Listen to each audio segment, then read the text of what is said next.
My fella here, he seems alive, but he's sort of just blinking if I pour a little bit of water on him.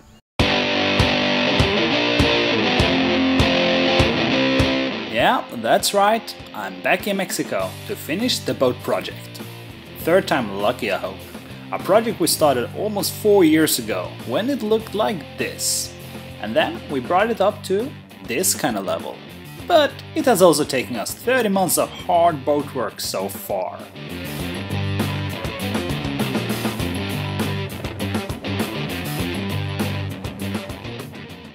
Yeah, I got back 2 days ago.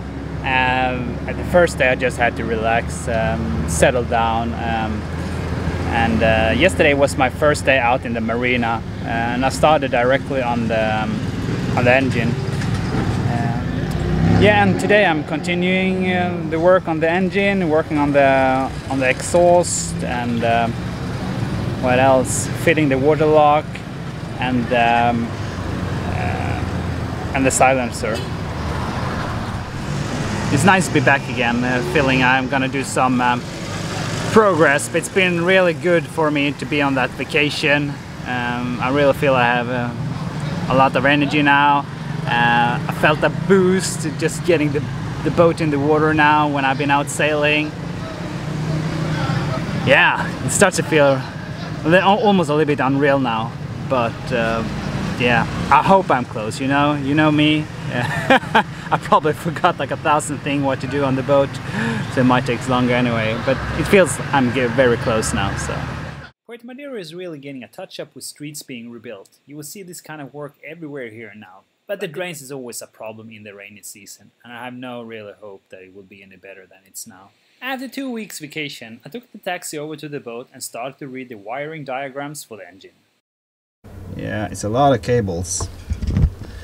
So what I'm trying to figure out is like where the different colors is. I know which. My workshop is down here now. I have to say it's a little bit messy with all the tools and everything. But I'm just about to go down and start running the wires a little bit more nicely, and I guess I need to pick up my tools and put them back again so I can find them next time.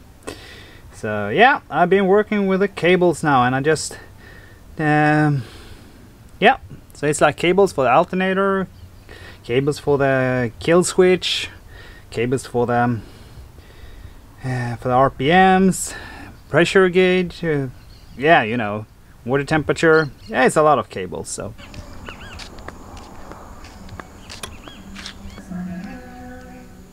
my fella here, he seems alive, but he's sort of just blinking if I pour a little bit of water on him. I don't know if it's anything wrong with him or he's just that super lazy. I started the day in the engine room, had some small jobs to do, but then after that I started here inside because I wanted to. Yeah, I started actually here a little bit in the electrical room, or whatever you should call it, in the cabinet. And then I continued to the fuel tank, where the future fuel tank is going to be. And that also involves the batteries, where I'm going to have the batteries and how many I can have. And everything you need to consider, if it's going to be sealed batteries, if it's going to be open flooded batteries that you need to refill with water, so if there's access to refill it. And first I had planned to maybe put the water tank inside here, but it's a little bit sad to waste that space because it's very accessible for everything for food, tools, or whatever you need a little bit more often than maybe checking how the fuel tank is and how the batteries are feeling. Although you should check it, but I guess you would need to access this a little bit more often.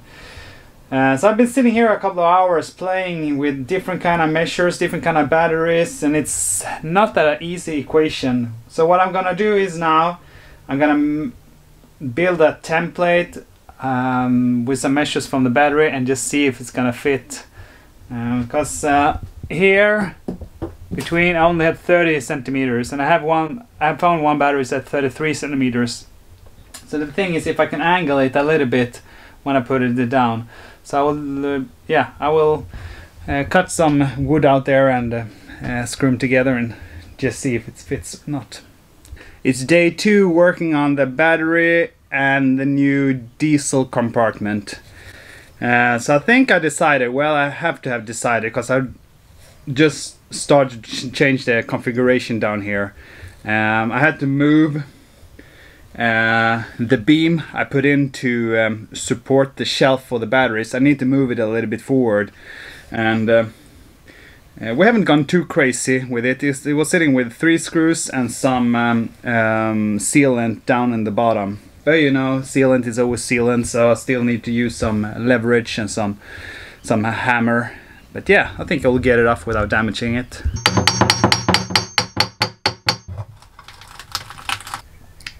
Yeah, I got it out pretty easily. And I also got the sealant off from the hull. Yeah, today I decided to give the tank and that compartment a little bit of a break and think about something else. So I decided to go with the daggerboard. It's 99% done. It's just like I need to put in these low friction slides, and I actually had some material since before. So I have here, and then I have a couple of other pieces, but I still were missing a couple. But the good thing is Shetty on the sailing shaft had some, so it was very good. So this rod here goes in here, and it's to push the daggerboard down. It's got positive buoyancy, otherwise it just floats up. So this one will be locked into the deck and or with the block, and then it goes there's a line that goes up about 1/4 up the mast and then down. Yeah, so I've made 1 hole so far. The good thing is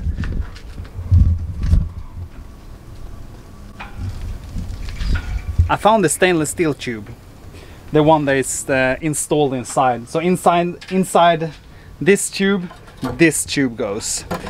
The bad thing is I was hoping I found the end. So the end is a little bit further down. The question is just how far down. I don't want to drill too many holes. I decided to drill some holes to explore what was underneath. Then filled it with epoxy, drilled a hole through the epoxy and the tube and countersunk and epoxied in a knot. And ended with molding a gasket of sealant with the shape of a countersunk bolt with some help from dish soap. It was also time to finish the last pieces of interior wood trims we needed, the hatches for instance. It's a day to go to the carpenters. I've been there the last 2-3 days and it's a deja vu. It's like it always is. Either they haven't finished what you wanted or they made something wrong with the pieces you wanted.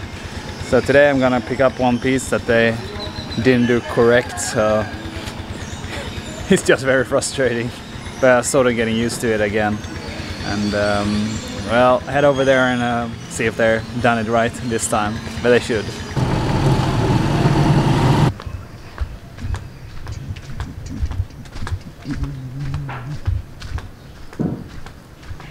Buenos días. Buenos días.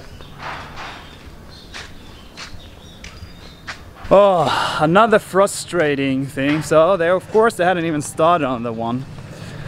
So I got here yesterday with that piece, told them that they had done it incorrectly, and was 1 centimeter too big.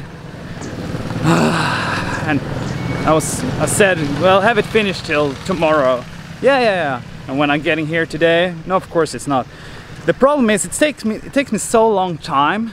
Every time I have to take a sleep in, because they open around 8 o'clock here, and usually I try to go. I did not get my wood trim from the carpenter. That was a little bit of a disappointment, but I wasn't surprised. You know how it is. We're used to that by now. And but yesterday I went into Tapachula and I picked up the switch panels, and it turned out pretty alright. The way I chose to go with so this is how it looks.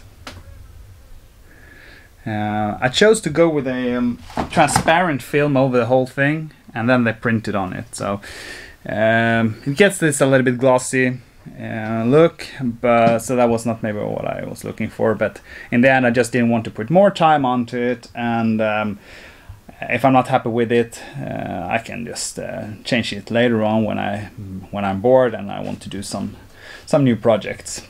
The guys, they were not super careful with the cleaning of the board before they put the plastic on. Maybe I should have I have written on it with pencils before, and they cleaned that off, but in some places you can still see a little bit, so I should have cleaned it myself before I handed it over, but it's still 80% good, I would say it is.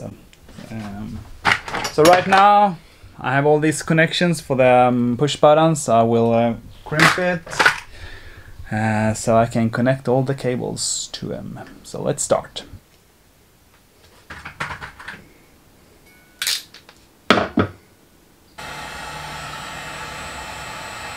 And there you see the bow roller, the anchor roller is on. I mounted it, like, I don't know, yesterday or 2 days ago. And that's one thing, it's not always easy to work on your own. I was really missing Karen here. Because, you know, being underneath the deck at the same time as being above, very far up where you sort of can't reach. But I had some good luck with my adjustable ones, so I managed in the end to really tighten them down. I started to crimp all the connectors for the push buttons, and then I connected them, and so that's sort of what I've been doing the last couple of hours. What else? Yesterday I got these wood trims but a lot longer, and I cut them to size yesterday. So hopefully in the beginning of next week, I hope to have or maybe mid next week, I hope to have all the wood trims ready. So then I can start priming and then sand it, and then finally coat them with the gray paint. I also received some more trims for or more beams or support for the bed here, so that will go underneath here, so you can rest on it. So I have material, so I can be pretty busy working. Yeah, so I will figure that's what I'm gonna do next week. So a lot more electrical work, painting wood trims, and working on the bed a little bit. Yeah, that's sort of it.